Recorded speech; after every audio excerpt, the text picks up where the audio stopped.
The American West serves as a site to explore the interconnectedness of race, religion, identity, and imperialism. This paper explores how the Church of Jesus Christ of Latter-day Saints, popularly known as the Mormons, played an active and important role in the colonization of the American West. The Mormon migration to the American West serves as an extension of the U.S. imperial project and can illuminate the complexity of colonization in the American West. Hawaiian scholar Hunani K. Trask states that U.S. imperialism is, quote, a total system of foreign power in which another culture, people, and way of life penetrate, transform, and come to define the colonized society, end quote. Manifest Destiny, influenced by U.S. imperialism, claimed and exploited indigenous lands while destroying indigenous culture and beliefs. Mormon imperialism replicated these beliefs, albeit framed from a religious structure. Utilizing this definition of imperialism, Mormon colonization has largely been omitted from the larger historical narrative because historians, Mormon and non-Mormon, have primarily focused on their religious persecution. The history of Mormons as active colonizers of indigenous lands and people has been marginalized because Mormons have been targets of religious persecution and harassment by other Euro-Americans. Yet Mormon colonization was a vital component and extension of American imperialism that created not only the modern state of Utah, but eventually the continental American West. The Mormon migration west reveals a nuanced historical narrative reflective of how the LDS Church has actively constructed, maintained, and controlled not just their own distinctive community memory, but also a story about how Mormons created their own brand of imperialism, seen through Mormon Manifest Destiny and Whiteness.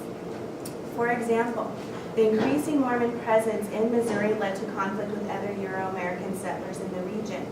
Rising anti-Mormon sentiment in Missouri served as a catalyst in which Mormon Euro-Americans began to define their own whiteness. Mormon Euro-Americans initiated their own process of becoming white through assimilation, seen through their acceptance of slavery in Missouri, and eventually the assertion of their own racial superiority over African Americans and later indigenous people known by Mormons as Lamanites. Mormons attempted to differentiate themselves from other Euro-Americans, but instead they adopted colonial practices that replicated American colonial values. This paper demonstrates that the Mormon story is one about the cycle of conquest and racial formation in the American West by exploring how the historical and Mormon religious record can reveal how indigenous people became the other as Mormons became white. So now I'm just going to talk a little bit about the Mormon experience in Ohio and Missouri because that kind of grounds that, what I believe to be like the origins of Mormon whiteness.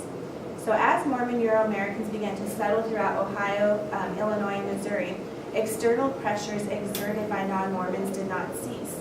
Mormons met resistance by non-Mormons in Missouri due to their Eastern customs, specifically the issue of slavery. Slavery was a major point of contention between Mormon and non-Mormon Missourians. First, Mormons generally conducted missions to and among free persons of color. Because Mormons willingly preached to, quote, free persons of color, end quote, while in the North or in New York State, many non-Mormon Missourians believed that Mormon Euro-Americans would encourage these individuals to enter Zion. So the concept of Zion, and I'm not going to go into too much detail because that's there's a lot of religious context with that, but I'll focus on one aspect. So the concept of Zion is integral to understanding how Mormons could construct their own whiteness, especially in regards to racial formations within the LDS Church. The fluidity of Mormon religious idea, especially the idea of Zion, is vital in understanding how Mormon Euro-Americans were able to constantly redefine what it meant to be Mormon or Mormon Euro-American. For the purpose of this paper, I focus on just one definition of Zion. So in the Doctrine and Covenants, it's a religious text containing writings by the Joseph Smith, who was the prophet of the LDS Church. He wrote and revealed. And when I use the term revealed from an LDS perspective, they believe that the prophet, again, receives special revelations from God, and then those revelations then help kind of shape the direction of the LDS Church and a lot of their beliefs. So with these revelations, he revealed a new location on July 20th, 1831 that, quote, wherefore this is the land of promise and a place for the city of Zion, the place which is now called Independence, end quote. So Zion, or Independence, Missouri, is useful to explore how this issue of slavery led to the origins of Mormon whiteness.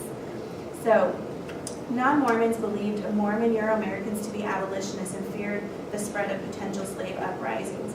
In response to these fears, Mormons began to distance themselves from these false charges and sought to extinguish non-Mormon fears. William Wines Phelps published an article in July 1833 in the issue of the Evening and Morning Star, a monthly newsletter for the LDS Church. And in this article, Phelps advocated halting evangelism among, quote, free persons of color. Because his article did little to clarify the Mormon position on slavery, Phelps printed an addendum, or an extra, to the July 1833 issue. Phelps' second article clearly articulated the Mormon position on black membership. Free blacks were neither welcome nor invited to Zion. Phelps' article did little to stop the suspicions of non-Mormons, and anti-Mormon sentiments continued unabated. The Mormon presence in Missouri can be utilized to critique how race, particularly the role of African Americans, informed Mormon Euro-Americans' development and understanding of their own whiteness. Anti-Mormon sentiment in Missouri served as a catalyst in which Mormon Euro-Americans began to define their own whiteness. Historian David Roediger highlights how race and class created American working class divided by a clear racial hierarchy. Roediger explores how Irish American workers eventually became white by distancing and dispossessing African American workers. Irish Americans, who had once been depicted and defined as the racialized other, began targeting African Americans and relegating them to the lowest rung on the social and economic ladder. Irish Americans began to resist their racialization by pushing out African Americans as economic competition, ensuring their own economic survival by claiming whiteness. So just as the Irish American working class asserted their own whiteness by becoming, acceptable white Americans, Mormon Euro-Americans initiated their own process of becoming white through assimilation, seen through their acceptance of slavery in Missouri and the assertion of their own racial superiority over African Americans. Mormon Euro-Americans began to make sense of their own identity through a racial, social, and religious lens.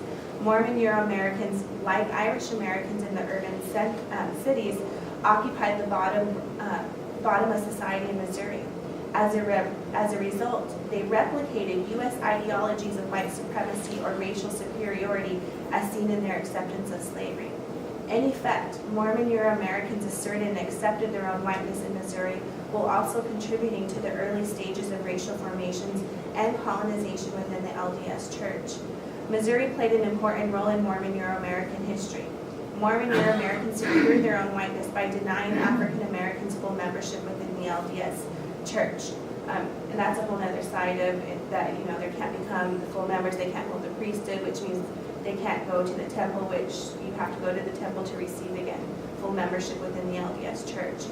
So Mormon Euro-Americans have come to associate their skin color with righteousness and reinforce the system of whiteness within the LDS Church.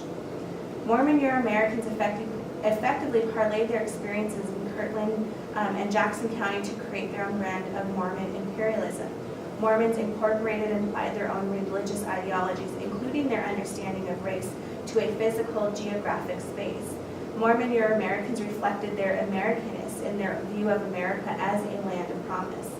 Mormon Euro-Americans specifically viewed the West as a place to build Zion, land chosen and set aside by God for Mormons' explicit use.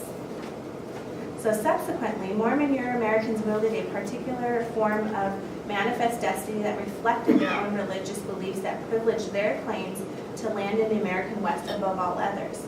Like U.S. manifest destiny, Mormon manifest destiny viewed the Americas as a chosen land, a place where they could remove indigenous peoples to claim their land, their resources, and bodies for themselves. Both use religious rhetoric to explain and justify their presence in the West. The Book of Mormon and Doctrine and Covenants help lay this foundation for Mormon manifest destiny and frame this religious connection to land. Despite these similarities, Mormon manifest destiny differed from U.S. manifest destiny in significant ways. U.S. manifest destiny racialized indigenous peoples. They were inferior, undeserving of land ownership. Despite having first and primary claims to land, indigenous forms of land ownership were not recognized by Euro-American settlers.